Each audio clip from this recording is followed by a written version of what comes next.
Maryam obboleetti ergamoota arrabni koo akkamitti si daagata imimmaan kee natti mul'ata gaafa rakkoo situ naaf dhaabata yaa Maryam obboleetti ergamoota arrabni koo akkamitti si daagata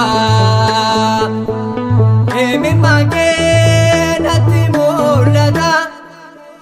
gaafa rakkoo situ naaf dhaabata.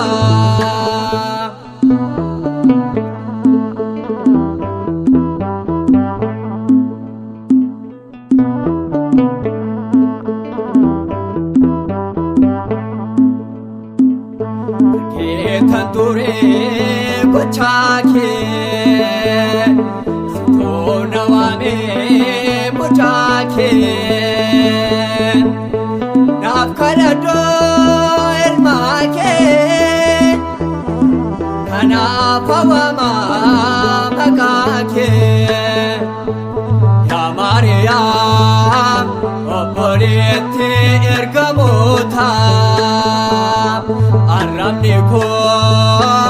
akkamitti si daagata imimmaan kee natti mul'ata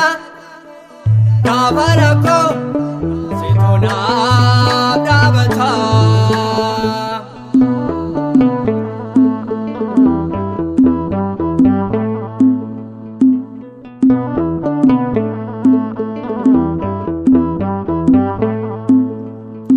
Gatamu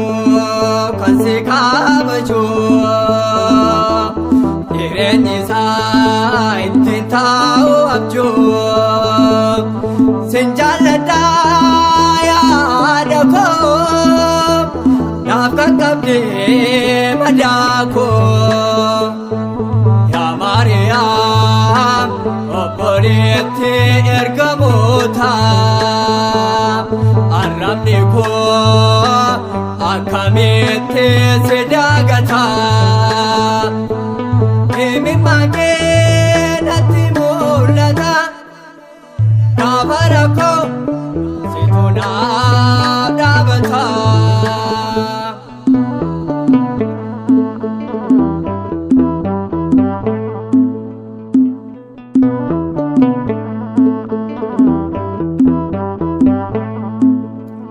Abdii qabu kan siin hin beekne araarsuu kee warri hin amanne nan waammadha maqaa kee na qaqqabee harki kee yaa Maryam obboleetti ergamoota arrabni koo akkamitti si daagata imimmaan kee natti mul'ata gaafa rakkoo situ naaf dhaabata.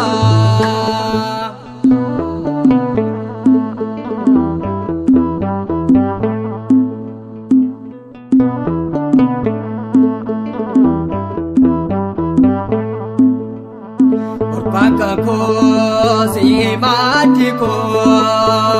yaa Maryam haadha gooftaa koo sin dagadhoo an si faarfadha hanga dhumaatti an si waammadha yaa Maryam obboleetti obboleetti ergamoota arrabni koo akkamitti si daagata imimmaan kee natti mul'ata gaafa rakkoo situ naaf dhaabata yaa Maariyaam obboleetti ergamoota arrabni koo akkamitti si daagata